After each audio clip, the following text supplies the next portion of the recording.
want to welcome everyone to the City of Iowa City Work Session on January 18th. It is just 4 p.m. Our first item is going to be to discuss the Johnson County Direct Relief Program. I know that this was something that Councilor Burgess had initiated that we kind of bring back up, and I know our councilors are wanting to have this discussion. I'll probably invite Jeff just to give us start us out on this. Yeah, thank you, Mayor, and good afternoon to you and the council. In your packet, you have a memo from our Assistant City Manager, Rachel Kilberg, providing you just a quick update on all of our previously identified ARPA initiatives. With the new council being seated, we just thought that type of look back would be helpful. We can certainly answer questions on those, but you're right, the focus of the work session was to be on the direct payment program that the staff and elected officials at Johnson County have been working on diligently the past several months. Real quick, in your packet, we included some of the early direct assistance program information that was prepared by the staff at Johnson County for their electeds. I want to just make mention that was prepared back in December, and we all know that conversations are still ongoing. Matter of fact, I believe there's a meeting with the Board of Supervisors tomorrow on this topic. One significant thing has changed between when this document was created and today, and that's that the final rules from the U.S. Treasury came out on January 6th. I can tell you there's several hundred pages of rules to sift through, and I'm sure, like our staff, the county staff is working hard to review those and see how that might change their approach, if at all, to the direct assistance program. So just keep that in mind as you're discussing things tonight.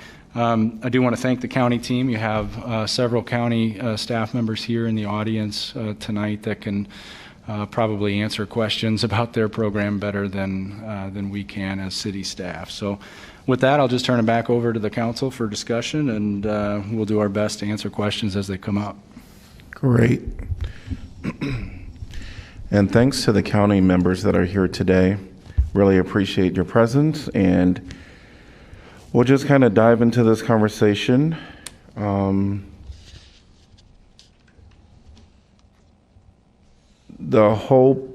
I think the hope today is really to zone in on the direct payments to eligible adults, and how do we, I think there is certainly this desire to partner with the county in all intentions, and I think we are at this point just trying to identify what amount and how do we get that to them, if I'm to follow kind of what you wanted as an initial proposal to council. Well, Mayor, I'm happy to jump in just because I have been thinking a lot about this, and also had the opportunity to talk to a couple of our supervisor colleagues today on where they are in the process. So the memo that was in our packet indicated that the county is looking at $1,400 payments to eligible adult individuals, so not households, but individuals, with some eligibility criteria, including having lived in Johnson County since March of 2020, and still being a resident of Johnson County, I believe. And please, staff, please jump in if I get anything wrong. And that people who have not received any of a number of the previous COVID relief or stimulus benefits, such as what we called sort of the stimulus checks, the $1,400 payment, the $600 payment, and enhanced unemployment benefits. And so I do think, based on our conversation in September, where this was first presented in terms of we want to allocate some amount of direct payments to individuals, and then the joint meeting that we had with the county in November, I guess I can just kind of give my pitch on what I'm imagining we could do and hope we could do, and maybe that'll start the conversation. I think we should allocate $1.5 million. I think we should use that money to increase the pool for the county's program. I think we've been clear we want to work with the county. I think that that money could be best used in terms of benefiting the largest number of the most vulnerable people in our community by considering just adding that to the pot and knowing that it will be distributed in a program that is the same for everyone who would be eligible. I know we've had some very preliminary conversations about, well, could we have a program that's just for Iowa City residents and then one that's kind of for everyone else? I would urge us to look at this as a rising tide lifts all boats situation for our contiguous community, and knowing that we can contribute to a pool that would benefit everyone. If they've landed on the amount of $1,400 per individual, based on what I understand to be very rough estimates of the numbers that of people that could serve, I think we should consider saying, okay, we want to add our money and make that a higher number per individual. I think we should consider $2,000 per person and have that be eligible for, or have that apply to everyone throughout the program for the county of Johnson County. We've been talking from the beginning about what kinds of proof or documentation would people have to show for their eligibility. And I will say again, as I've said publicly before, the more self-certification we can have, the better. I understand there are risks involved in that. I understand that there's concerns that people would defraud us, that they would try and come in and double dip or make it more complicated. Given the unprecedented nature of this moment, this emergency, the pandemic that we're in, the nature of this funding and the funding source, I honestly I don't see that to be a high concern. And I think that getting funds to people who have been left out of all these other programs that started, almost, 18 months plus ago, is really my top priority. I think there's some details of the program as it's been presented, that there'd be a application period running from, for example, March 1st through April 15th. At the close of that application period, there would be kind of a lottery to determine eligible individuals, and then processing the applications after the end of or after the selection of the individuals. I would urge, if it's logistically feasible, that we let the county know that maybe there could be some rolling eligibility or some processing as a certain number of applications come in or something like that, just so that there's not that entire window of time when there wouldn't be any processing or payments going out. That's kind of where my head's at. Okay. Thank you, Councilor Burgess. You've obviously given this a lot of thought, which is what I hope all of us have done, because it is a very vital, important decision that we have to make. And I can't personally dispute how vital the money would be to help the most vulnerable individuals in our community, especially the ones, as you'd mentioned, who seemingly were left behind by a lot of the other programs and still need some assistance. And this is our chance, I see, as elected officials to help those folks get their feet back on the ground. And I see it as imperative, actually, that we provide a fair and reasonable method of distribution of the funds, as you've talked about. And I'd like to thank the Johnson County Board of Supervisors and their staff for the information you put together for the Direct Assistance Program. And I'm glad to see that you're planning a series of application clinics to aid people in the process, because as most people know, I'm technically challenged, and there I know are other people out there, other folks, who don't even have technical capabilities, and it's good to see that the library folks and supervisor folks can help these people out. Because it is essential to provide a process whereby these individuals don't have to jump through a lot of hoops to apply for this. And I would certainly agree, as Councilor Burgess said, that it would be beneficial for the city to join funds and partner with the county to provide these additional disbursements. And I think the amount she quoted, the $1.5 million, to make it up to $2,000 per person, sounds reasonable to me. I do have a technical question, and that is, do we have the ability to extend our funds beyond individuals that have an Iowa City address? Yes, I think we could. I think we would be transferring our funds to the county. We have to work through some of the logistics there, but I think we would basically transfer our 1.5 million, if that's the number that the council lands on, to the county for this purpose. We still have some obligations when it comes to reporting and monitoring those, but I think it can be done. And if any of the staff in the audience have concerns with that. Good evening, Donna Brooks, Grants Coordinator with the Johnson County Board of Supervisors.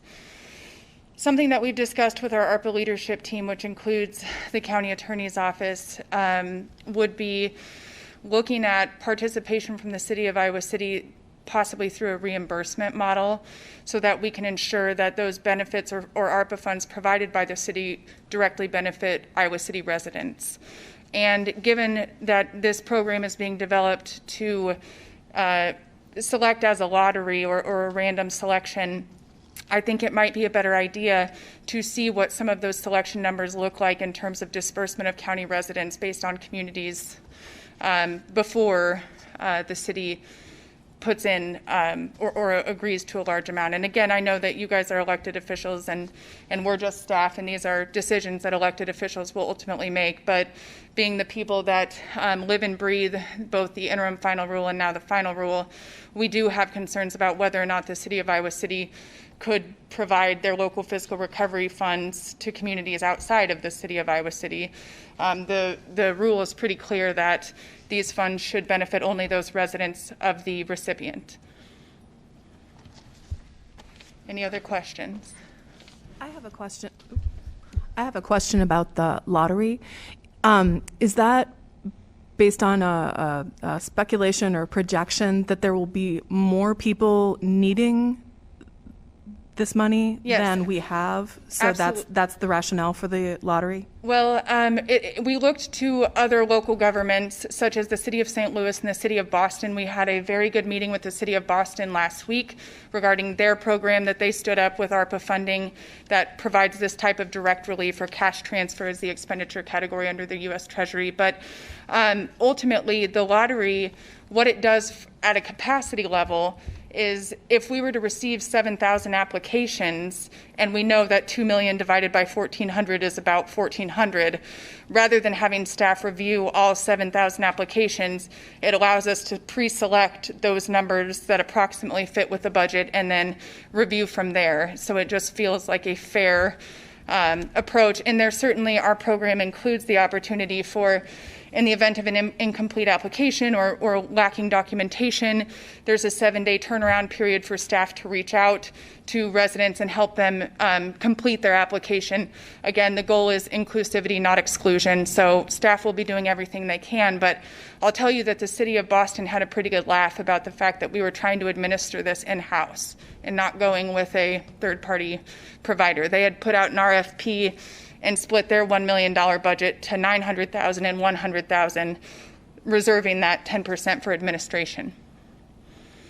So that I'm clear on the answer that you gave us as far as if our funds can be utilized with other people outside of Iowa City, did I understand that the rules would say no?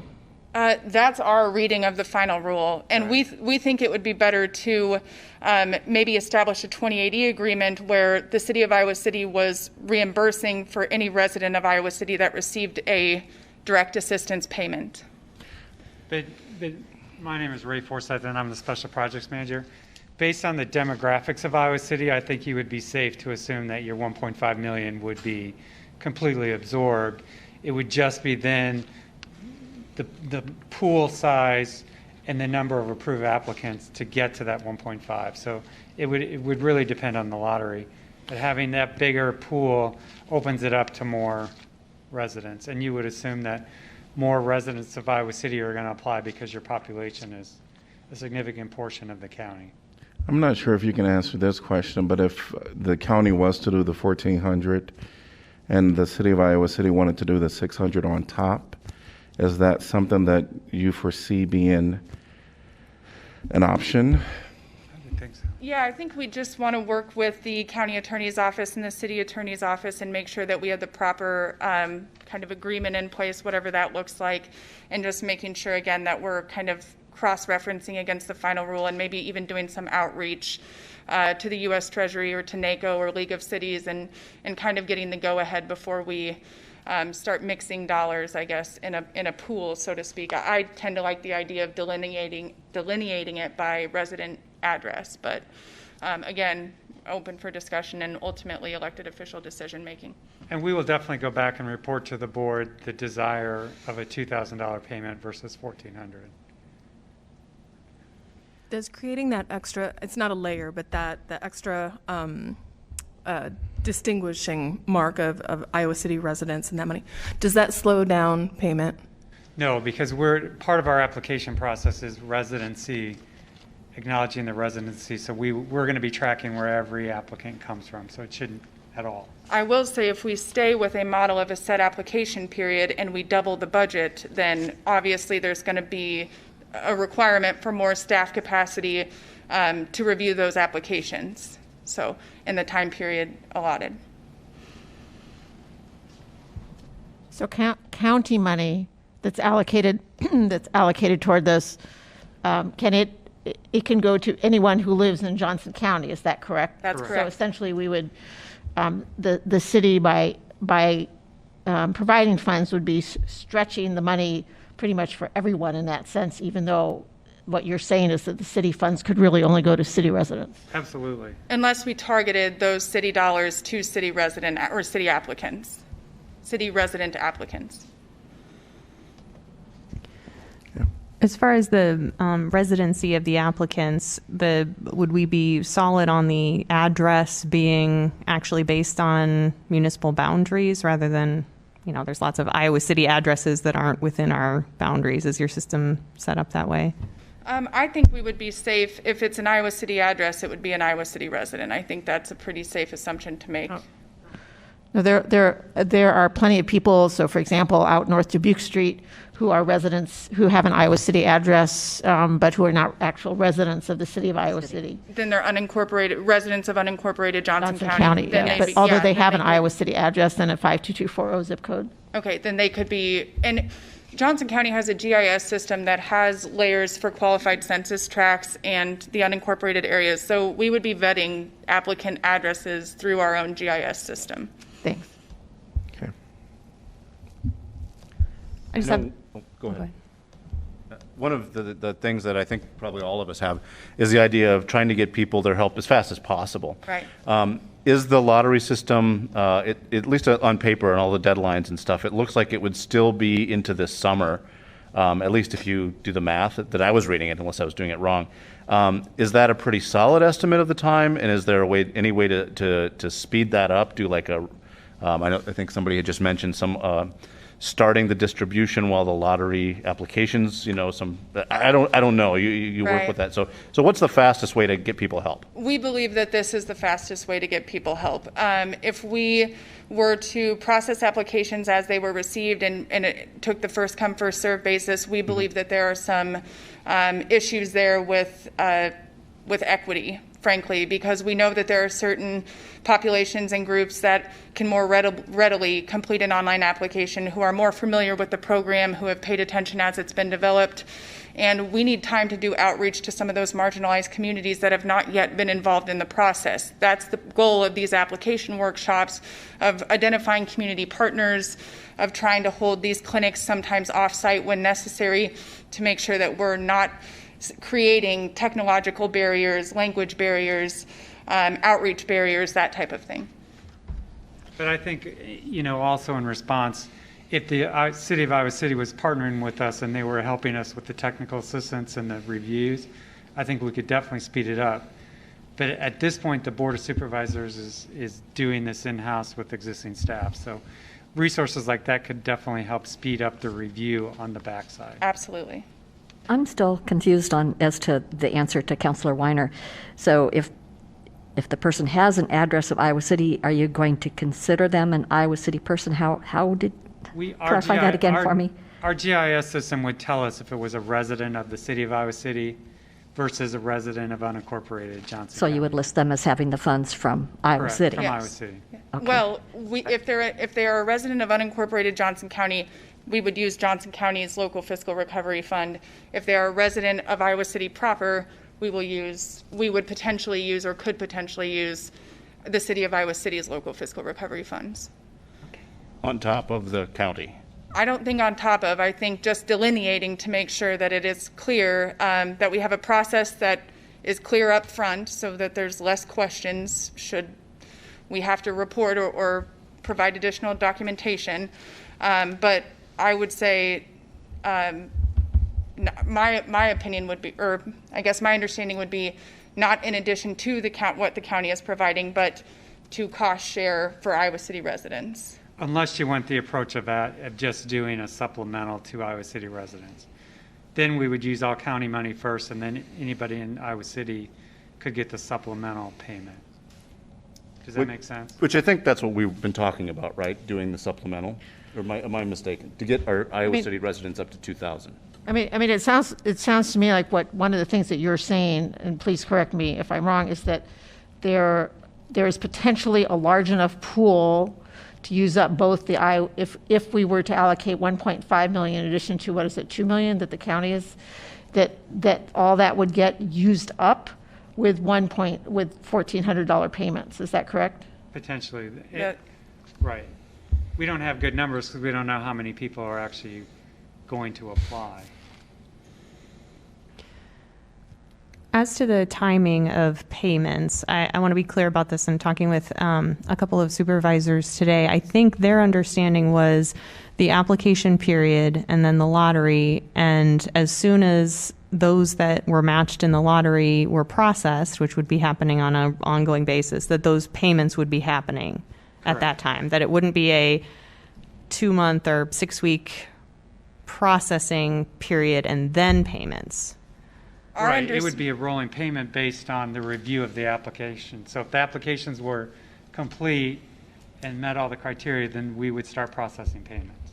So if the We wouldn't hold them all and do one Okay. massive run of checks. Yeah, so in other words, you end up with, say, all applications due by April 15th. You go through the lottery, pick out however many, any of them that are complete at that time, you start paying out. Correct. Okay, thank you.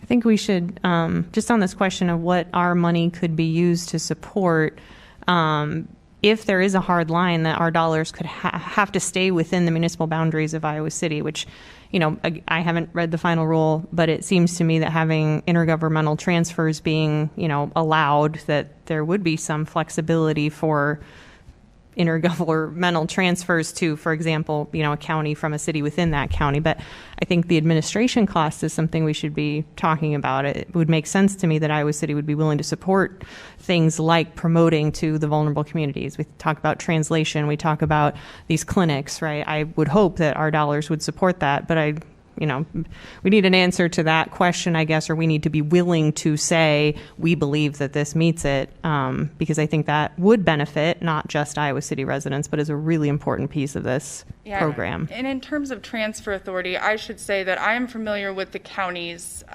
eligibility, and we know that our transfer authority is limited to certain things, and we can give it back to the state. We cannot transfer our local fiscal recovery funds out of the boundaries of Johnson County.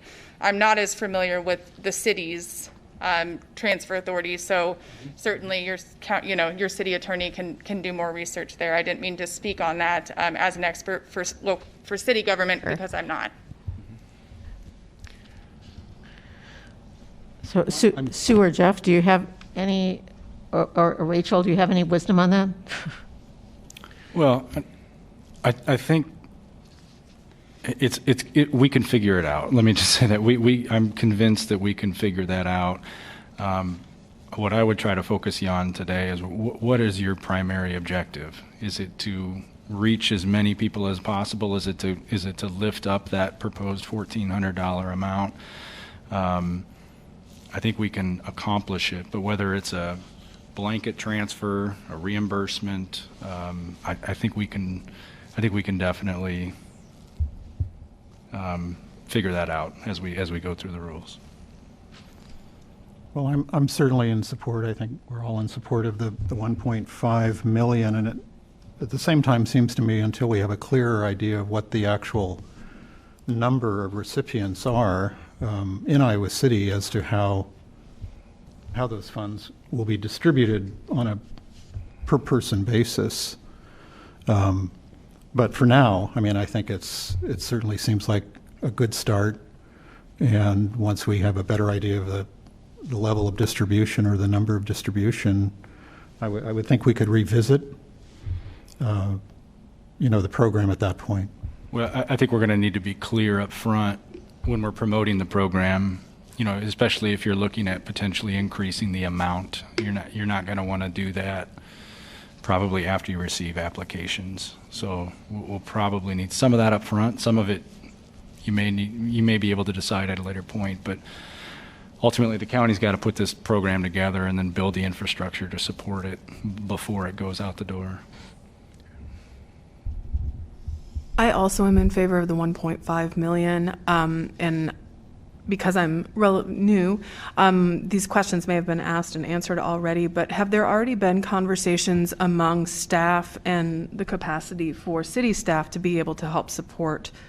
It was mentioned a few minutes ago about trying to get some more support for the county logistics and reviewing process.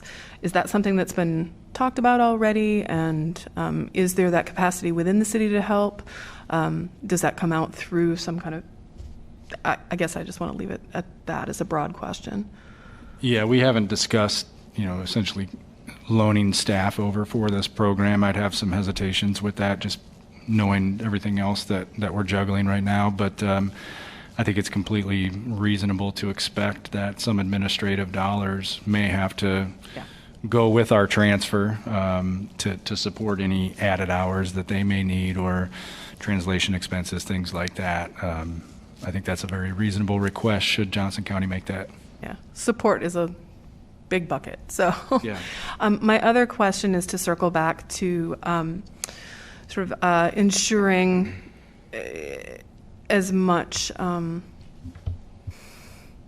not going to come out with it in the right phrasing, but I guess as much safety and protection for those who are most marginalized, and if there is concern about the additional demarcation of Iowa City, because I'm just, we are trying to make this as easy as possible for as many people as possible, but I do have concerns about that, and I just wonder, having that extra delineation, if that introduces any potential risk.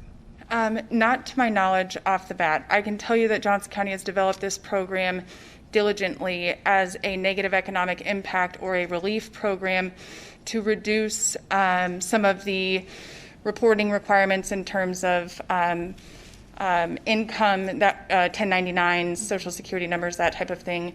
By building this as a negative economic impact or relief program, we reduce a lot of those requirements that protect the identity of recipients and residents.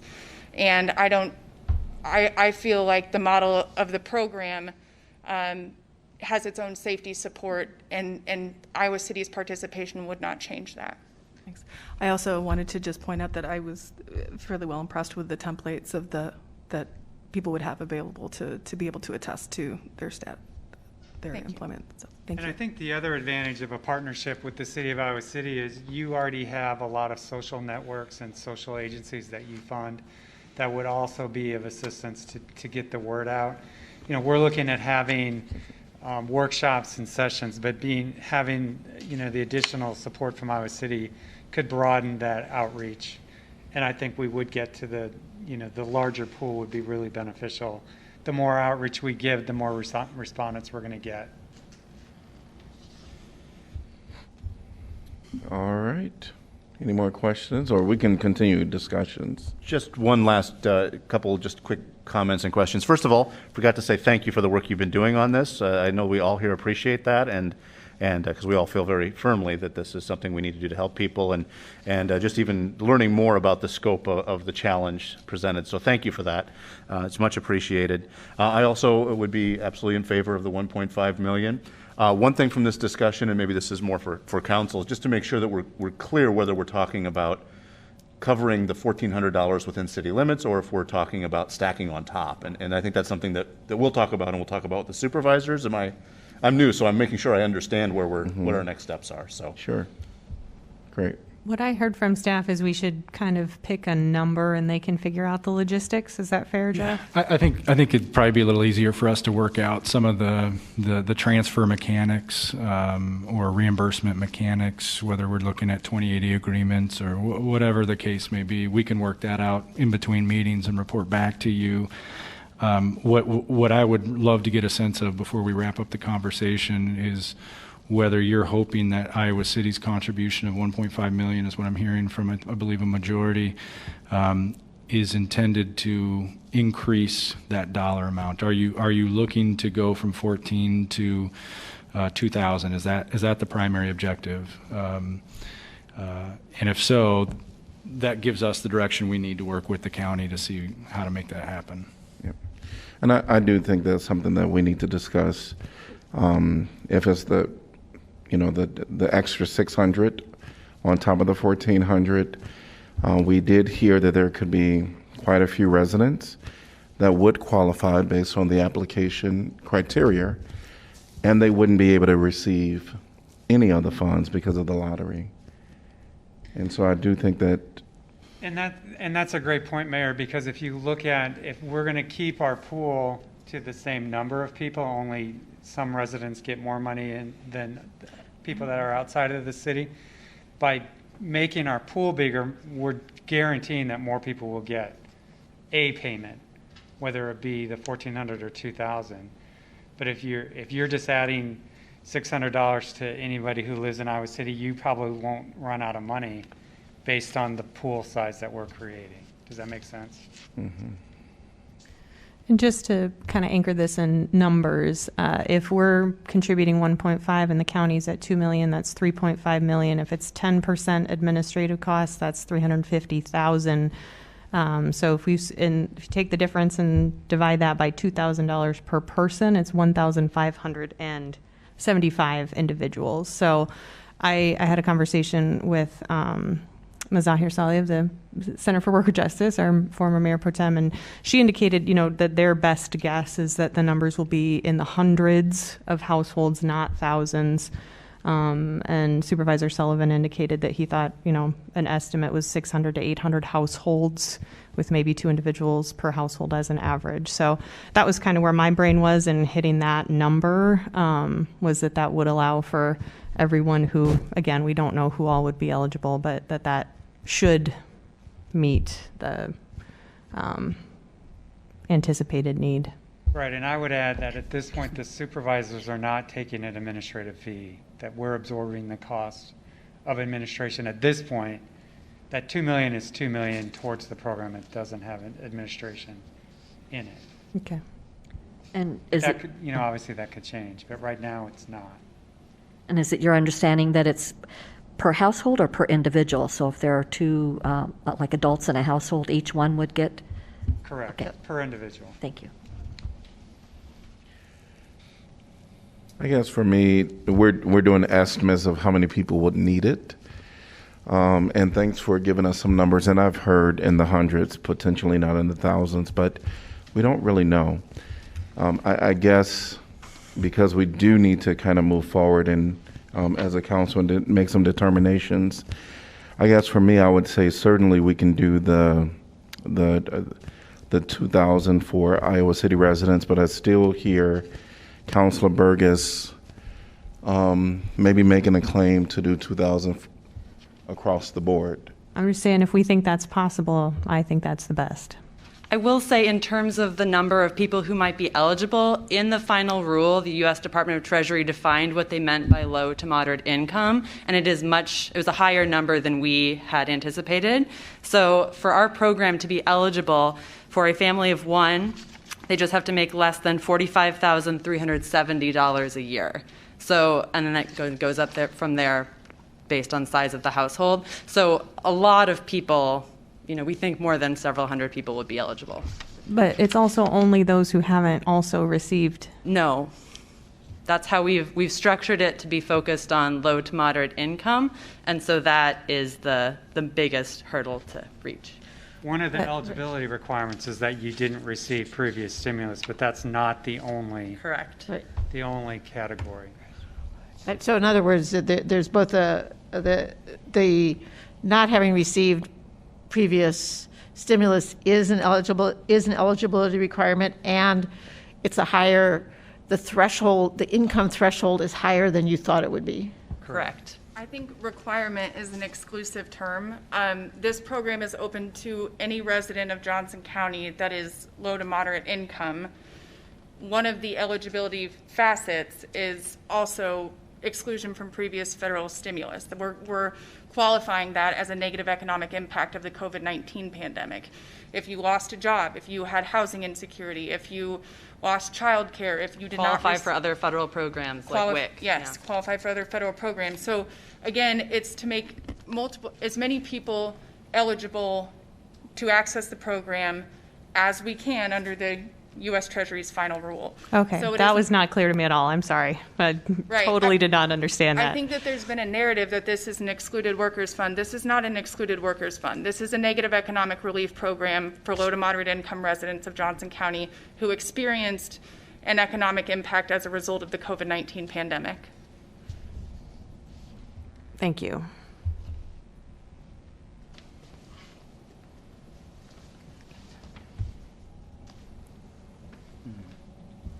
All right, thank you all. We'll continue with the conversations. What are people's thoughts now?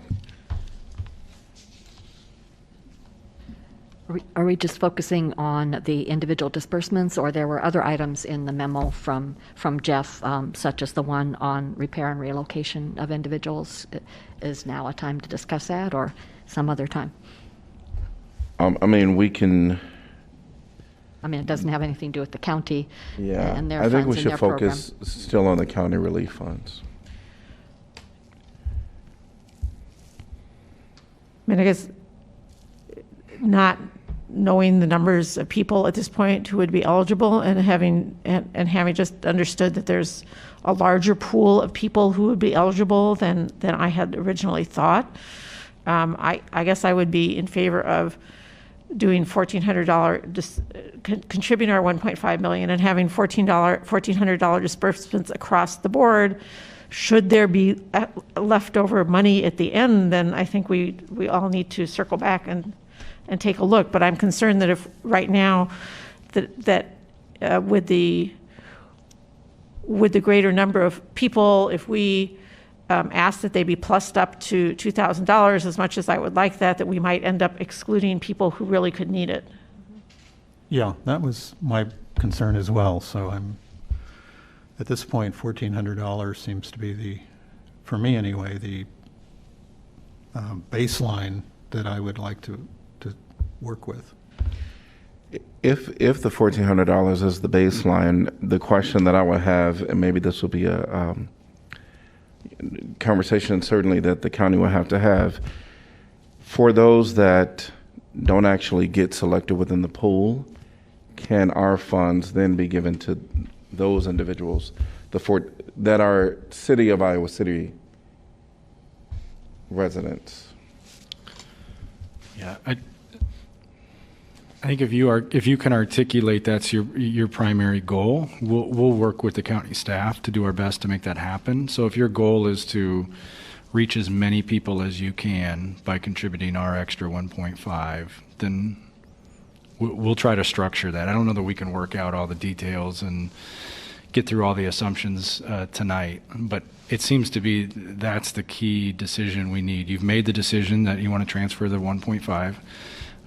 The next thing that I think we could really use is debating those priorities. Is your priority the higher check amount or to cover as many people as possible? They may not be mutually exclusive, but if we just knew what your top priority is, we might be able to structure the program to address that first and then potentially look at that secondary objective second. I think because the applications will go out with some information attached to it, it becomes a little tricky if we do it. My mind would be a and, but we would, anyone that wasn't a part of the lottery, Iowa City resident, they would get $1,400. And then if we still have money beyond that, getting all our residents accounted for, then we can do, on top of that, up to $600 or something like that. But I don't know how that can all be worked out, but at least for me, that would be kind of my my desire is to to make sure that everyone is included, because then we could have some individuals that didn't make the lottery that is a part of the excluded workers that really have come before us and asked. So that's how I would picture that we do it, that we give direction to the county to go with the 1,400, and then after the lottery is done, anyone look at all Iowa City residents, and can we do 1,400 at that point? For them, it could be we can do 2,000 for the people that weren't initially a part of the lottery, and then another 600 for those that were. I know it's a little complicated, but I wanted to get it out there. We must have estimates on how many low to moderate income people there are in Iowa City. I mean, some extrapolation, but I think if income alone is an eligibility, that's a totally different pool than I think what we'd been discussing up until this point. So, and income alone they're eligible just by income alone. So even if they received prior COVID relief funds, if they meet the income eligibility, they would get a payment if they're in the lottery and they fill out the application. Okay. Yeah, so that, I guess I did not understand that, including in my conversations with the supervisors today. So if you think about it this way, we're gonna build the pool by anybody that's low to moderate income. So you have that pool of people. And then the other criteria, it's an and, you've had a negative economic impact. So it could be a layoff, that you belong to a food pantry or delivery program, a WIC, SNAP, you've gotten general assistance from Johnson County, an eviction or foreclosure notice, participation in a housing recovery program, or proof of exclusion from federal stimulus programs. So you're right, there's a lot of people that are low to moderate income, but they also have to show the negative impact, and one of those negative impacts is not receiving federal stimulus program. So it's a two-pronged approach. But we only need one to qualify under one of those additional criteria. Right, it's just one additional category besides the low to moderate income. This at 1,400 each, that would be a little over 1,000. If we were to contribute 1.5 million, we're talking about roughly 1,000 people. Additional people, correct, Yeah. to the county's program. Mm-hmm. And I just want to make one last comment to reiterate the reason for building this as a negative economic impact program and using that low to moderate income eligibility is it reduces the reportable income, the requirements of 1099s and social security numbers. This is presumed eligibility by the U.S. Treasury if we're responding to a negative economic impact. So this was the broadest and most compliant way to help as many people in need as we can. Thank you for that explanation, Donna. Really helpful.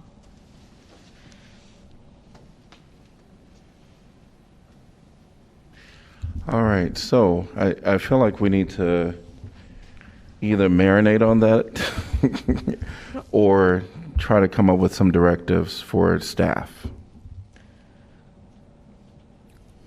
But I guess my inclination right now is to try and make it as easy as possible, in the sense that if essentially you add to the pool as people who are pulled out in the lottery turn out to be Iowa City residents, we would we fund them until we run out of money. Presumably the county might, since they have a larger pool of money and maybe fewer people, they would fund county people and then eventually end up funding Iowa City people once our money runs out. But yeah, so, because I think for me, it might be a little bit too complicated to sort of hold our money for Iowa City people. So whatever we decide, I'm really in favor of the greatest simplicity that we can convey.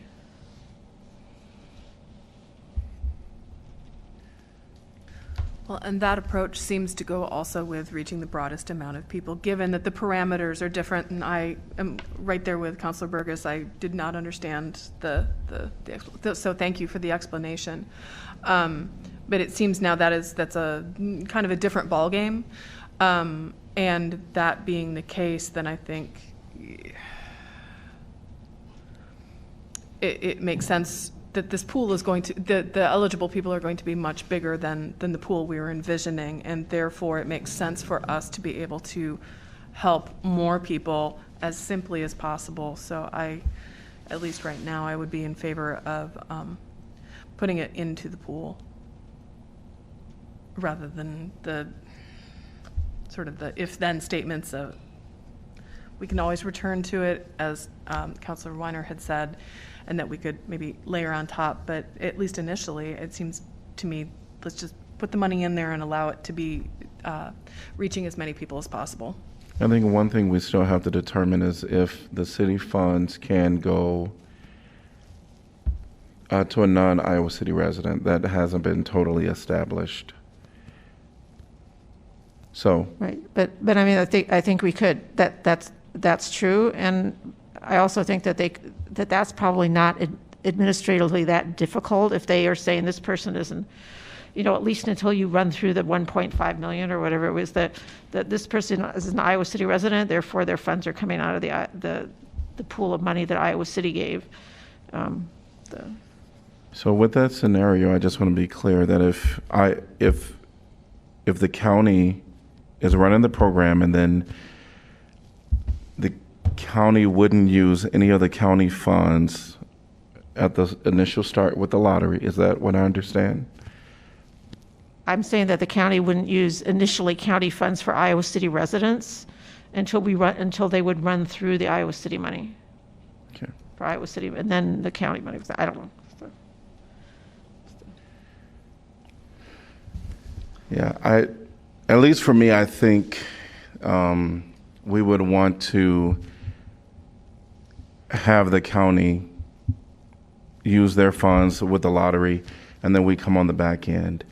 But I think today, if we can, we've already made the decision. It sounds like for majority of 1.5 will go to the county, and then the next question that we haven't determined is how we want them to use our money. Is it going to be they use their money up front, and then after the lottery has been spent, we ask them to go back and look at all the Iowa City residents that didn't make the lottery, and we give the $1,400? Or do we have the $600 on top of everybody that made the lottery? But even with that, the numbers wouldn't work out that all of our 1.5 would be used. I think as we entered into this discussion, one of the things that was a priority or important for me is to make sure that we're helping the excluded workers, whatever that sort of classification, people who were not eligible. It sounds like I too was a little bit confused, but now that this has been clarified that that's one of the requirements, not necessarily all of them. So with that understood now, I'm in favor of the path that still gets us helping as many of the excluded workers as possible. So ideally, I really like the idea of boosting up our number so that our Iowa City residents who would have been in this group could have had $2,000. However, if it makes more sense, we can actually end up on the back end helping as many excluded workers as possible by saying we're just going to kick it in. We'll just basically give the county the ability to get $1,400 into more people's hands, understanding that, just where the population is, we're probably going to burn through that we'll burn through our 1.5 million, and then the county will end up putting in, covering some additional Iowa City residents. Maybe that's, I mean, I don't know, other people understanding that in that way, that the way to get the most help to the biggest number of people who haven't gotten any help yet up to this point is to go with the lower number, but in the broader pool. I mean, that wasn't really what I was hoping we'd end up at, but if that's the mechanism that we can get those people who haven't gotten help, the help they need, I mean, that's what I would be supportive, and not have to worry too much about splitting, trying not to make the process more complicated and then slowing it down. I think they need to know our kind of dollar amount at the front end, because that'll determine how many people pass through the lottery. So the difference between, again, based on my math, I'm assuming some administrative costs, but, the difference between 1,500 people and 2,200 people. So I think, I'm with you, Sean. But I think the lower amount, more people. And I think if we got all the way through this first round and we didn't use up the funds, I mean, I don't know if this might be, this might not be doable, but a round two, where we could say, okay, well, we end up with this much money left over, all the people. So if we use up all the money, or we don't use up all the money, we've gotten through everybody that got in the lottery. So everybody had gotten something, right? So if we have money left, we go until the money runs out. If we have money left over and it's a significant enough amount to help people out, we could say, okay, here's round two. I would think we could do that. I mean, I, again, don't know if that's administratively possible, but that might get us off a dead center here a little bit. I think it absolutely is, because we're using an electronic system that's going to track all the applicants, so we're going to know who applied. And if we get to the opening and closing and we have less applicants than the pool of money, that's when you can decide if you want to increase the individual payment, or if you wanted to do a second round, or extend the period for longer. I mean, actually, that's a good point, because if you're closing the applications and you have all the applicants, you're going to know what the maximum amount of applicants are, and if we have the money to cover it, or if we would then be able to plus it up based on the money that's in the pool. Exactly.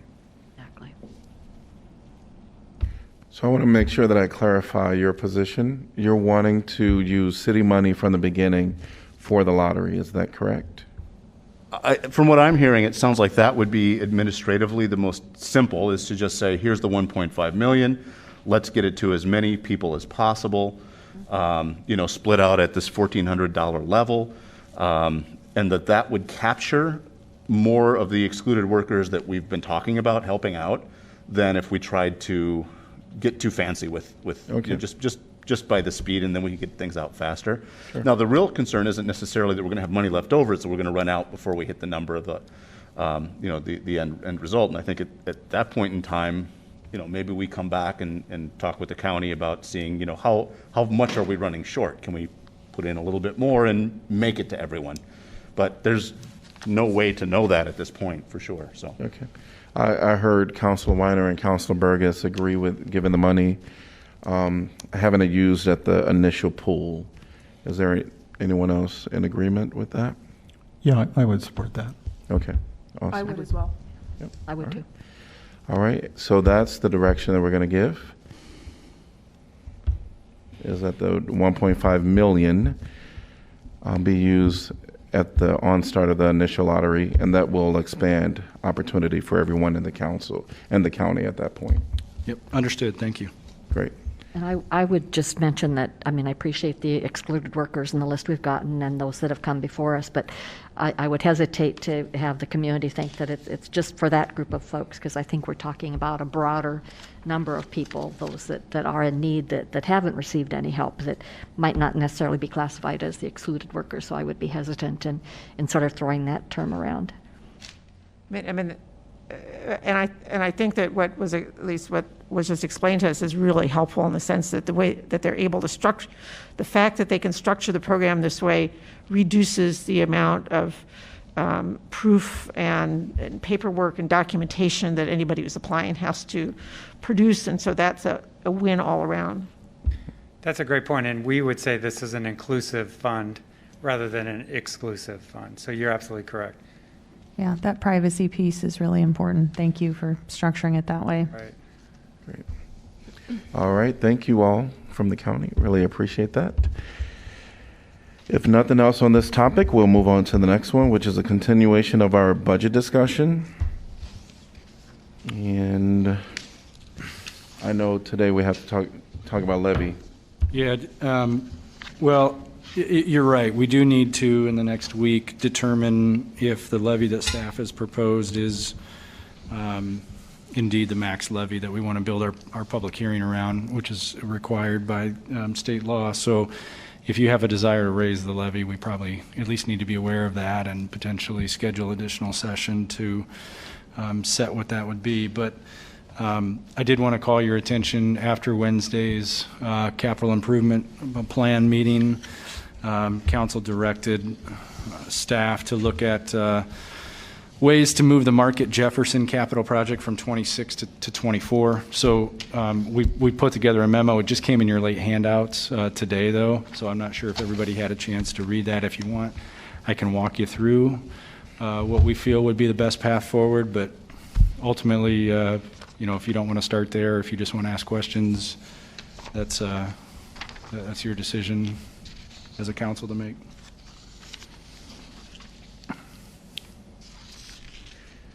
At least for me, I mean, there's a lot of stuff to read here right now. For me to give that final direction or feel like I'm prepared. I would appreciate a walkthrough. Sure, and this would not affect your max tax levy decision for this fiscal year. I think it's important that we work this out, but this isn't something that would influence the debt. We wouldn't be bonding for a 24 project this year, so you may have some time to work through that. But essentially, there's a few things to consider when moving up a capital project a couple of years. One is the funding source. So these are bonded funds. We typically aim to bond between $10 and $12 million per year, and that gets us a fairly stable, it's kind of our bond forecast modeling. It gets us a fairly stable tax rate in our debt service levy. So if you deviate too much from that 10 to 12, you could put pressure on that tax rate to either go up or down, depending on which side you were erring on. So to take a $2.6 million project, we can't just put it in 24 without moving something around, without causing a little bit of disruption to our bond modeling. The second piece is staff workload.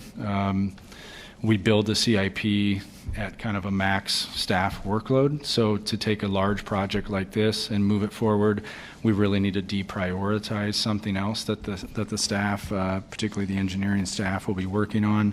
So we have to kind of evaluate those projects and determine what could slide. You've got other projects, especially as you're starting to look at years 22, 23, and 24. We're starting to get those projects under contract for design. So some of these projects already have design agreements with them that we're working on. Other projects may have grant funding tied to them, so some projects may be a little bit more flexible than others. When we looked at this, we proposed a solution that involves juggling half a dozen or more projects to kind of smooth all those factors out.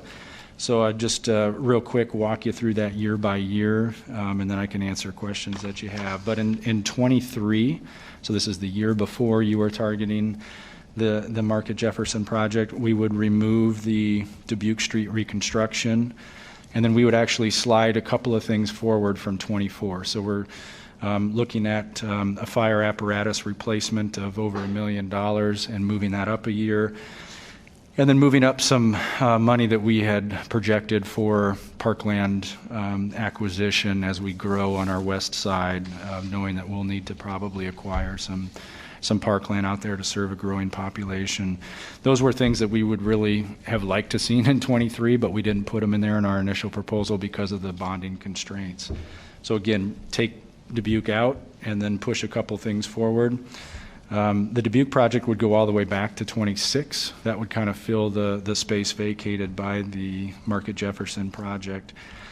In '24, though, because we created some additional capacity by moving that fire apparatus replacement up and the West Side Park acquisition up, that created about $2 million in bond capacity. So that's how we moved the Market Jefferson program up. And then just to help kind of fine tune that number a little bit more, we would actually bump back the Lower City Park shelters and restroom projects. And that's roughly $2.6 million of bonding capacity that would open up then in '24. Don't have to do much in '25, but there is a little bit of domino effects. We did move those Lower City Park shelters back to '25 from '24 to create that little bit of bonding capacity.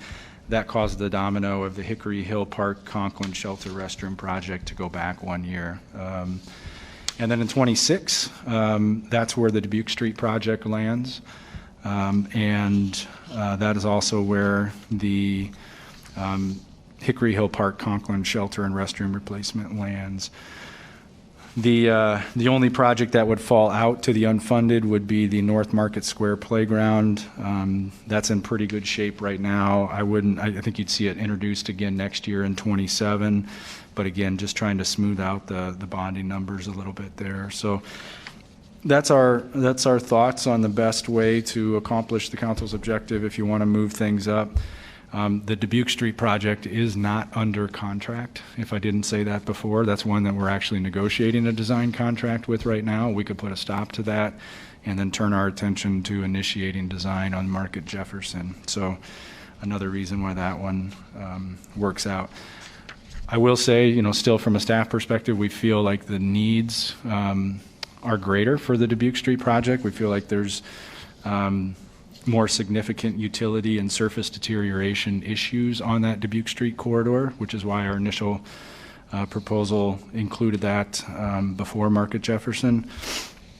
But delaying it to '26 is not a concern. We don't have a significant concern that you're going to get a big water main break or anything like that. So I think it would be a safe move if you wanted to do it. Well, I was the one who initiated this request, and since our meeting on Wednesday,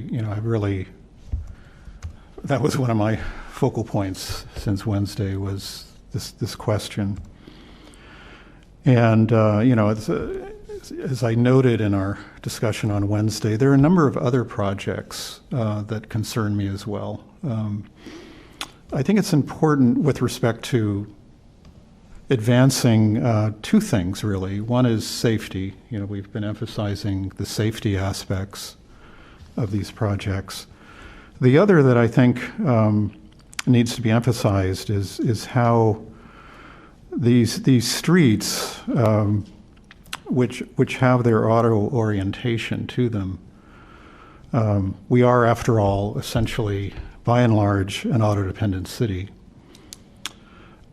disproportionately impact the safety and transportation choices of youth, persons with disabilities, persons with low incomes, the elderly, as well as those who just would simply prefer either walking, bicycling, or taking transit to driving. And my sense is if that is something the council agrees with, the approach we need to take needs to be a systemic approach. The system is interrelated. Our transportation, our road systems are interrelated. It's not a matter of improving safety and addressing the equities on Market Jefferson. It's really trying to take a comprehensive approach so that we as a city have kind of a coherent strategy with respect to meeting those goals. So with that in mind, and this is perhaps something we could address during our strategic planning exercise, which I guess will be in about a month, is to try to look at it that way. Because I do feel we are, I would want to say perhaps at an inflection point with regard to issues of, how do we, as we are trying with affordable housing, address the inequities that we have in our transportation systems. we put a lot of emphasis on affordable housing, and reasonably so. But the same issues apply to our transportation systems. They are as exclusionary as our housing policy. And so my feeling is we just can't look at this on a project-by-project basis. It's something we need to look at systemically. Those places that have been the most successful at promoting alternative means of transportation take that approach. It's not sort of identifying areas within the city where we want to improve access and so forth. It's citywide. And the remedies are going to vary depending on where you live in Iowa City, but as an overarching approach, it needs to be a systemic approach. And so I'm not personally, I didn't really think of this as being quite so complicated. I'd seen in just under the downtown streetscape plan, projects moved back and forth, their budgets increased in certain instances. The playground just sort of popped up. I mean, that wasn't even in the streetscape master plan. It was, in fact, we did a resurfacing of the playground as a quick fix. Well, that resurfacing is going to have to be ripped up to do this project. So it seemed to me I wasn't expecting it to be quite so complicated, because we'd been making adjustments just within the streetscape plan itself. But at this point, as I've been trying to emphasize here, is it's not that project. Yes, that's an important project, and thankfully we only have 4 one-way streets, multi-lane one-way streets in Iowa City. We're not talking about, a long list of streets which would need to be corrected. It's really a very short list. So that's where I've landed at this point, and I hope you agree that we can leave it where it is, but I hope Market Jefferson, but I hope we understand that we're really going to be successful promoting equity and promoting choice for all our residents in terms of how they get about Iowa City. It has to be a comprehensive approach.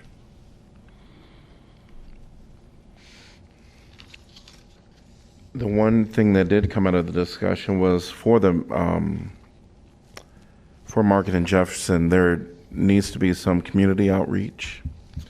Right. So that's precisely, what I mean. I view the time between now and whenever we want to start thinking about these projects, if we agree that we really need to look at this in a broader way. And in fact, maybe that's helpful. If we're going to be looking at Burlington, if we're going to be looking at Gilbert, Market Jefferson, the Dodge, Governor Couplet, that we think of our approach toward addressing it to the community in that comprehensive framework, rather than here's a project we're doing. That's just going to draw a reaction to that particular project without that fuller understanding of what I would think we are really attempting to achieve. So it gives us, in that sense, more time to develop a strategy so that we can be successful with this, because I think if it's properly framed, we will be. One thing I did look at in preparation for tonight was the meeting we had with the council back in April of last year. And in my mind, there seemed to be some confusion as to what the intent and benefit of the Market Jefferson conversion really was. It really wasn't framed in the way I was describing it. It was really, it was called for in the master plan, and the downtown district endorses it and so forth. But I don't know that we emphasized accurately what the real benefits would be for that. And I think to be successful, that's what we're going to need to do. I did want to just make mention that, when I look at this and you're talking about systemic approach and how things are interrelated, I get the picture as far as like looking at the big picture. When things do come down to the organization of CIPs, the interrelated may not be so much there, although I do believe that staff give consideration to other projects along the way, like, something may have been postponed because of something would be better in place here than, to make it complete here. So I want to at least acknowledge the work that the staff has done to look at this. I think systemically there's something to be said about them coming back today and, giving us a pathway forward, which I really appreciate.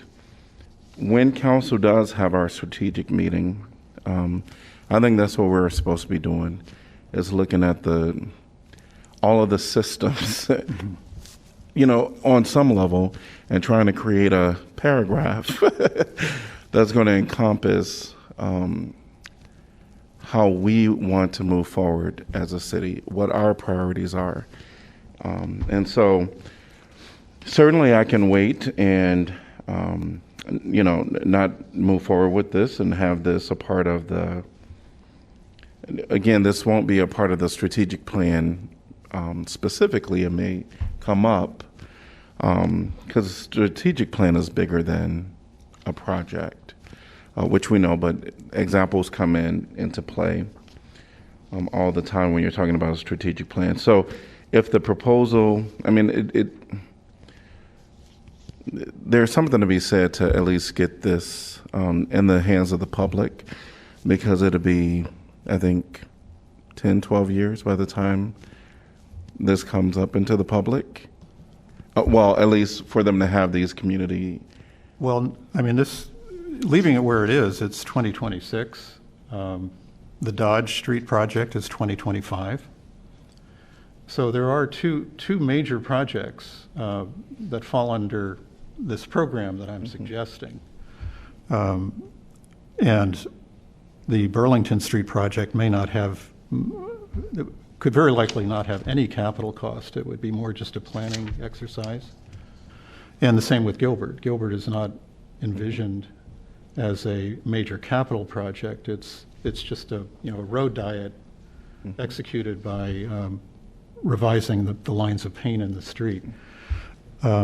So the two major capital projects that at least we've discussed up to this point would be Market Jefferson and Dodge.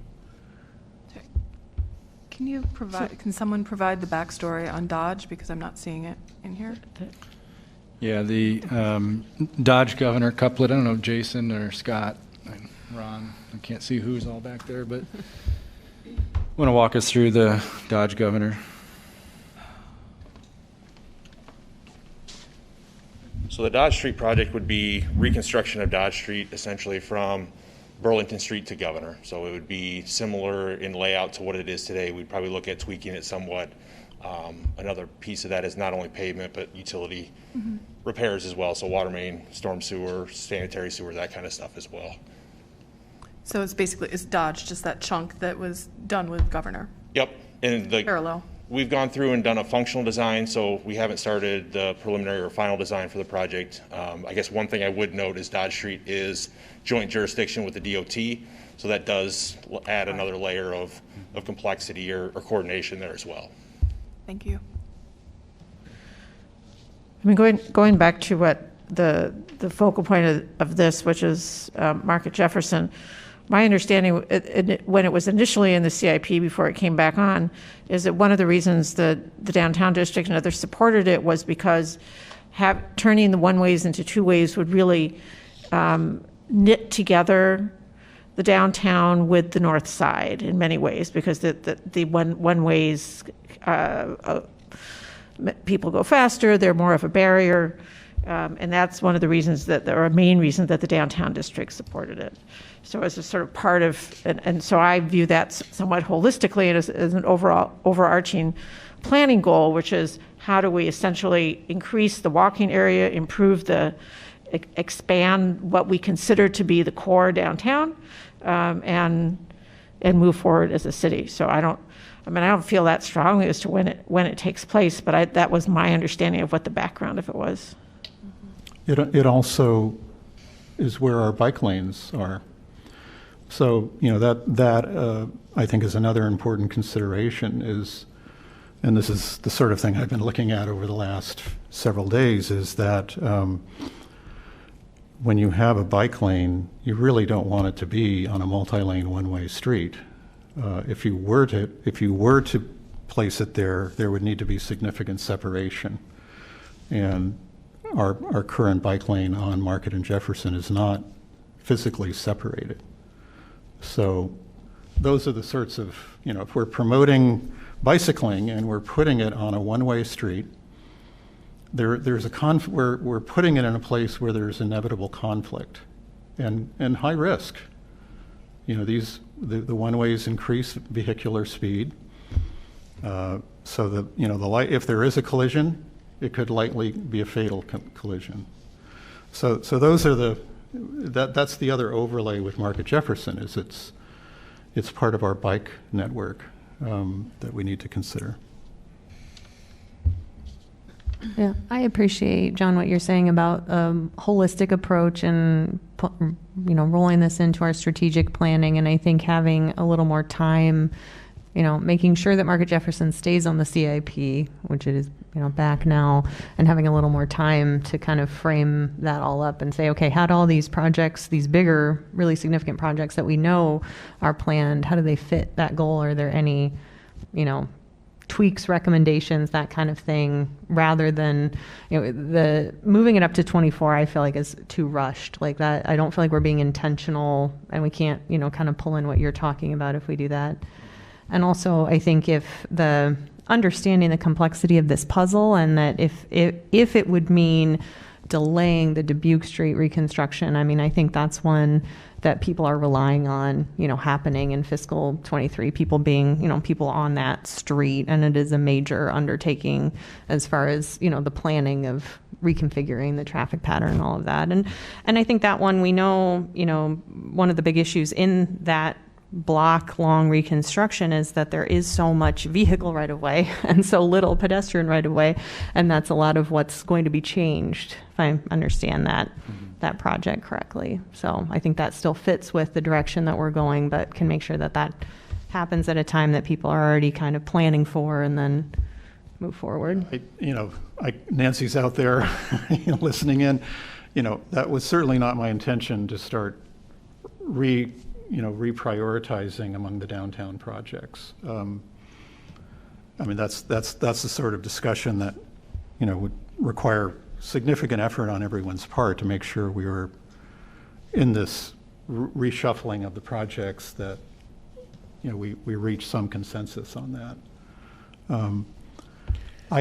My perception of the moving it up, the value of that is diminished if we all agree that there's this larger picture, that this then gives us more time to understand, to prepare ourselves for, and achieve. Because, as I said, if we're just doing a piecemeal approach on this, the public will be confused as to what are we trying to say as a city in terms of our priorities with respect to mobility in Iowa City. It needs to be a consistent message. And, the best example worldwide is Holland. And there are many, many who, and they're in fact exporting their expertise in regard to this. And they were in the same position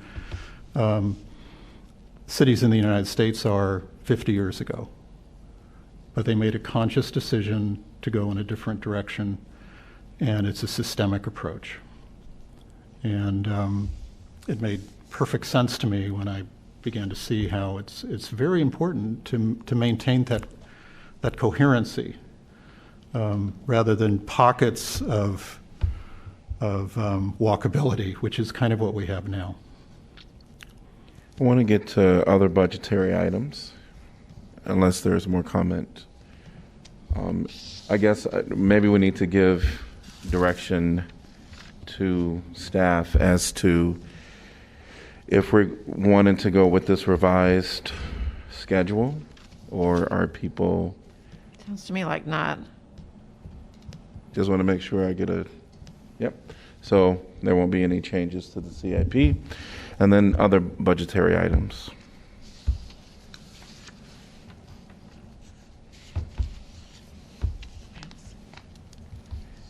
Any desire to change the levy by any counselor? Now would be a good time to have that discussion. Seeing no one. I would just say that I'm not willing, I'm not particularly interested in changing the levy right now, because we have to see what the discussion is going to be and where taxes are going to end up on the state level after the state legislative session, because there may well need to be changes next year.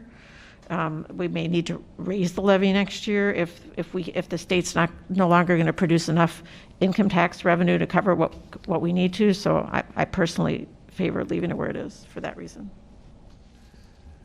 I think it's a very pivotal year that we'll be paying attention to, because a lot of changes coming down the pike. Anything else on budget? Going down to continuation of meeting protocol discussions. Eric isn't here, but I did want to just mention that Councilor Weiner and Mayor Pro Tem and I all met with Eric, and as of now, we're gonna want to come back and have some presentations by the city attorney the next time around. We just didn't get through all of the needed information before today, so we'll hold off and come back to that. Anything else on that? Clarification of agenda items.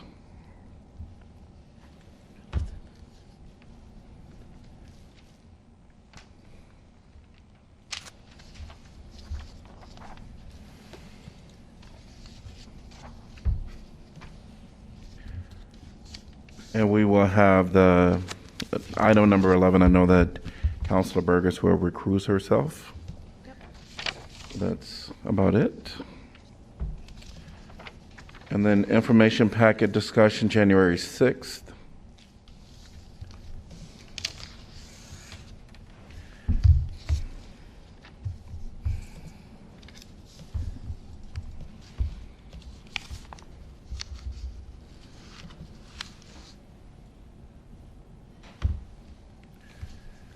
IP4, and that just very glad to see the security deposit assistance allocation again. So sounds like we blew through those funds and are allocating more to help with that need. So thank you for that. Yep. Okay. January 13th. And we have some IP items there. Right. I mean, it looks like there's a couple of items there on which we need to give them direction. Yes. Yep. So we want to start with the IP5, I believe. No. Yes. Yep. So the memo from the city manager.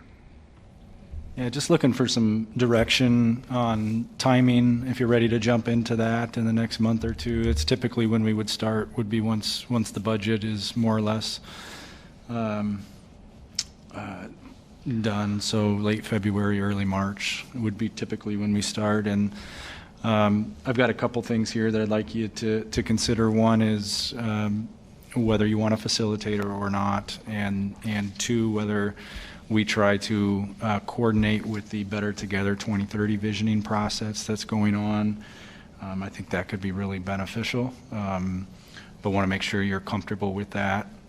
And then I'd like for you all to consider a larger window for your strategic plan. We've historically done 2-year plans, but I think moving to a 5-year plan would be really helpful, be helpful for staff. I think it would allow you to think a little bit bigger in terms of what could be accomplished. And as I look back over the last 10 years of strategic plans, most of them have just been fine-tuned from every 2-year period. And so by putting a longer range to that time frame.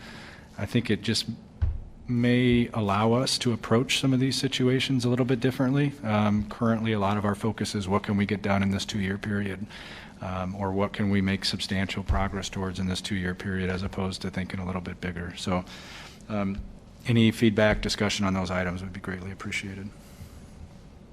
I just want to hop in right away to say I completely agree with looking at a longer year strategic planning window. I think 5 years allows us to do the kind of comprehensive, more connected and coherent kind of vision, and it also allows for scaffolding along the way. 2 years to me does both feel and I think in practice end up being a little bit more chunked out into a project-based kind of outcome, whereas a strategic plan allows you to have projects that work in service of a vision. So I would be in favor of a 5-year strategic planning window. I would agree with that. I also think it would be, especially since if we're going to be looking larger and more comprehensive, perhaps, and for some shifts, I think could be really helpful to have a facilitator. And I would just point out that whatever we decide to do with the 2030 visioning process from Better Together, that ECOG is also finishing its essentially 2030 visioning process that's going to be rolled out on March 1st, so it might be worth our while to at least consider those results as well. Question, if we switch to 5 years, would that change how often we go in and work on the strategic plan, or would it stay the same? No, you can really go in and amend that or refine it any time you want. Historically, the council's really revisited that every 2 years, and I think anytime you get new council members situated, it's going to be a good exercise to revisit the strategic plan. So I don't think it's let's do the plan and revisit how we did in 5 years. I think you still continue to look at it, if not annually, every 2 years. I would think that'd be important, because along those lines, I was thinking that too, as far as the terms of the council. And it's like you could have a totally new council come in and they've got 5 years worth of something that others have planned for them, and they might have different ideas. So I think revisiting it is important, and it's good to point that out, that we can do that. I'm in favor of us using a third-party facilitator. I think that would be helpful, just especially if we're broadening the scope a little bit or trying to look a little bigger. Having that kind of fresh professional perspective would be helpful to me. And I do agree that we should tie in the Project Better Together 2030 visioning and anything we can learn from the ECOG process as well. I think the more, having that understanding of what some of those regional ideas would be really helpful. And yes, to 5 years. I think Councillor Thomas had mentioned that when he and I came on the council, 6-7 years ago now, we met as a group, and it was even the outgoing and the incoming together. And we did have a facilitator then to help us with our budget discussions and to formulate our strategic plan. And I think at first I was thinking, oh, that's kind of a waste of money, but hearing Councillor Burgess and thinking back, that person, I think it was through the university, someone through the university, seemed to be very helpful in helping us to focus and kind of gathering our ideas together and say, now, is this what you're really trying to get towards? So I would be in favor of that. Yeah, I support the idea of a third-party facilitator and aligning our strategic plan with Better Together 2030. I think the third item, conceptually, I think the idea of having a more expanded strategic plan framework makes sense, but I would also, at the same time, I think want that strategic plan to be revisited every year just to see where we are with progress on those items. The way it's structured now, it's a little bit awkward because it doesn't quite align with our election cycle. And so if you're new coming in, Sean and Megan, the first shot you have of really seeing things implemented is a year and a half away. It's because we're right now approving a budget that doesn't go into effect until July of this year, and it runs through June of the following year. And so there's, between now and the end of June is history. And we've already determined, the budget for the first year, the year after. So, it's a little bit awkward that way in my mind. So it seems to me having that annual review is important. I know there were certain items in our strategic plan that we developed 2 years ago that we never got to. I think it might have been useful to have had an opportunity, at least, a year in, to sort of check in to see where are we with our strategic planning goals. There may be very good reason why certain ones haven't been addressed, but it would just be an opportunity to look at it in terms of, where things stand after a year. So I think both the broader concept makes sense, but I think I would like to kind of formalize a review period that's more on an annual basis. Sound like there's a majority for 1, 2, and 3. And I would agree that on an annual basis, it should be reviewed at least just by giving an update. All right. Anything else on IP 5? Moving on to IP 7, which is the joint entities agenda. That meeting is going to be on the 24th of January. It'll be by Zoom, and it's hosted by the Johnson County Board of Supervisors. So for the new counselors, we have the opportunity to put anything on the agenda. Sometimes entities do, sometimes they don't. Iowa City historically has put something on the agenda that's for the broader community to kind of be aware or comment on. I think when this item came up a while back, I'd mentioned that it'd be good to put this on the joint entities, and that was the opioid crisis settlement fund, because I believe that there were a lot of items in there that communities could jointly work together on using these funds rather than like duplicating services. So I think that it would be helpful to have a discussion at that meeting as far as what people have in mind. I don't know if Sue could kind of tell us if we're jumping the gun a little bit, Okay. or if we need to kind of wait to get more information on that. I'm just not familiar. Okay. I know there's been discussions between our office and the county attorney's office, but I don't know I don't know if Jeff, I don't know the specifics. No, I obviously you all signed the settlement agreement a couple meetings ago, but I'm not aware of any substantive discussions occurring either internal to Iowa City or in collaboration with other governmental bodies. I think it's probably a little premature unless you just want to indicate that initial interest to say, hey, a lot of us have probably executed this settlement agreement. We're going to be getting these funds. Can we pledge to work together? But to get into a level of detail of how we'll spend those is probably a little bit premature. Mm-hmm. I think it's possible that the whole agreement was at least temporarily put on hold by a court out east. I think it'll sort of get freed up again, but I think it may be in limbo right now. I think it's a great discussion, but if we can, at least personally, if we can hold off. Keep it on the back burner, yeah. But I think it would be great to have on there when it gets to be more closer.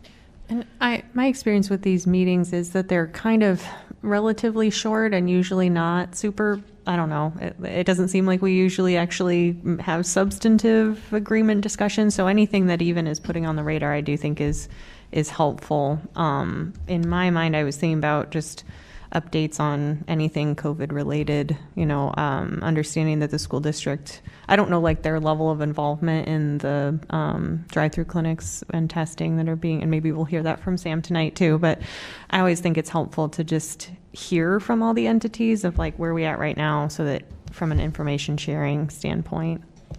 Yeah, I think I agree. It would be useful to hear that, as well as if various entities are willing to say where they stand on ARPA fund decisions. Mm-hmm. because there are, like, I know some of the entities don't have very large pots, but it's also useful for them to hear what the others are doing. So I hear COVID update and ARPA fund updates from cities, and it would just, or municipalities, and anyone can chime in if they want.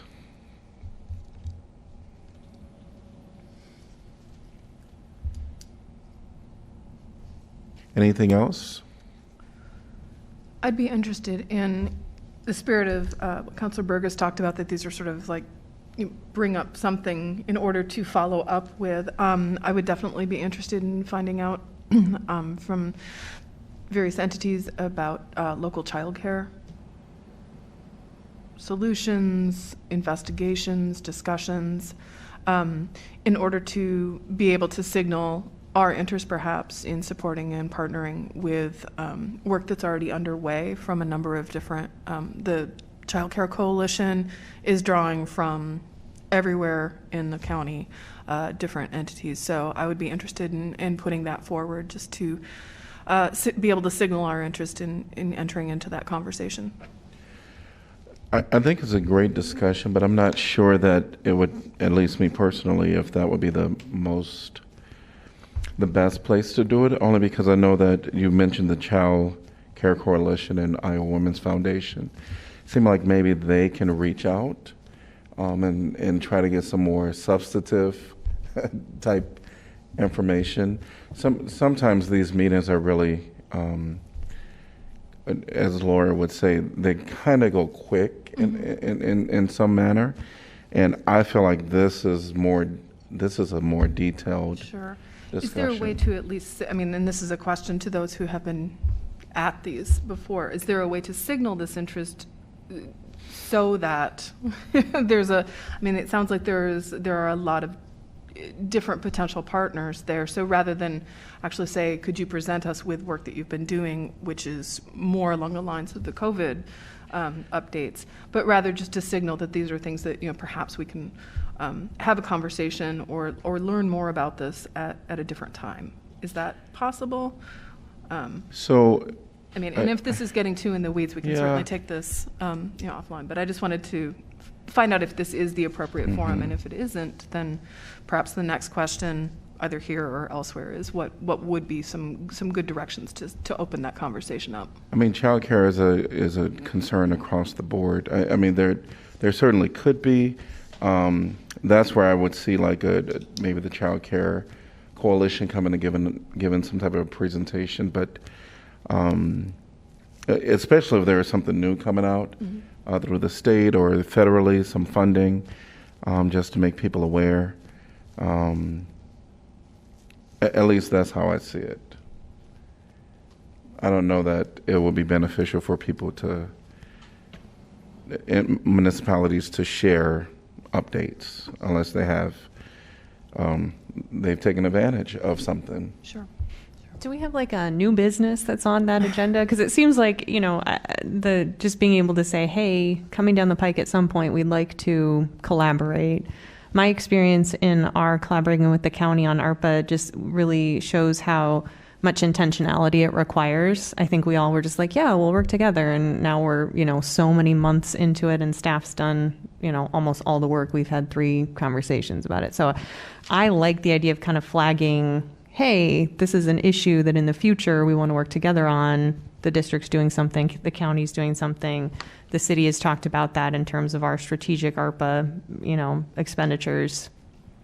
Can we again, I think we can bring in kind of the Child Care Coalition or Iowa Women's Foundation to give us like a comprehensive overview of what's happening? There are a number of players who are really focused on this. Child Care Coalition, Jennifer Banta, Dawn Oliver Wyand, actually Mary Masher is Representative Masher is very involved in this as well.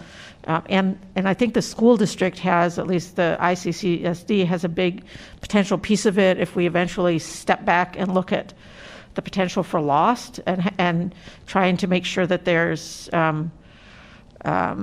universal pre-K with wraparound care, because so there's a lot of pieces to it, but so there are a lot of potential presenters.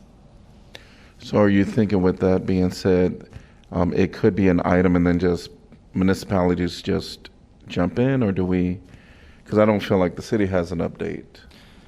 Yeah, if we put an item on, we're generally expected to lead the discussion on that. So just hearing you talk, what I might suggest, I think you were going this route, Councilor Burgess, is try to get some consensus that for a future meeting, you invite the coalition or a group to present, and then, generally explore common interests or areas of collaboration. But I would frame it like that. This isn't really for today, but we have an interest in this.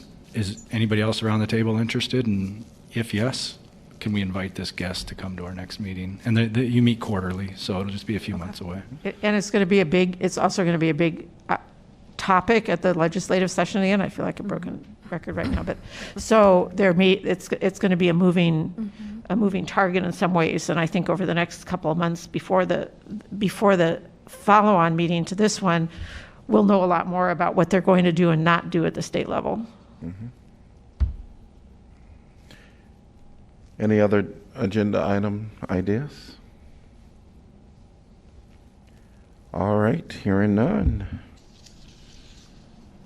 So staff has what we're doing? There's 2. Yeah, I have 2 updates, COVID updates from governments, ARPA updates from governments, and then we'll frame some sort of child care teaser in there, if that. And I do think, correct me if I'm wrong, you're really wanting public health and potentially maybe University of Iowa to give some COVID updates? Yeah, and honestly, Mayor, I was even thinking, just saying what the cities are doing. I don't know, does everybody in the joint entities group know that we still have a mask mandate, for example? I mean, just that kind of level of information to say, here's where we are, what we're doing with our facilities, programs, that kind of thing. Sure. I think we can certainly alert Sam Jarvis to give an update, and then it'll just be an open agenda item for anybody to chime in. All right. Okay. Moving on to council updates on assigned boards, commissions, and committees.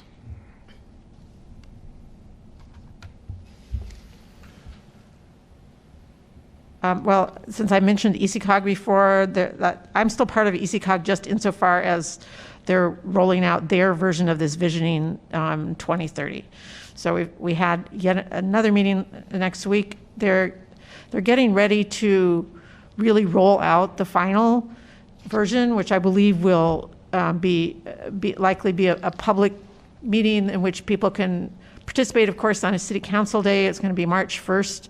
Up at Cedar Ridge, at Cedar Ridge, but I think it'll start at 2, so there's some time in there. The thing that I found most interesting about the last discussion is they were trying to get people to rank a whole variety of things that had been discussed under different pillars as to what would be the driver engines for this whole larger region,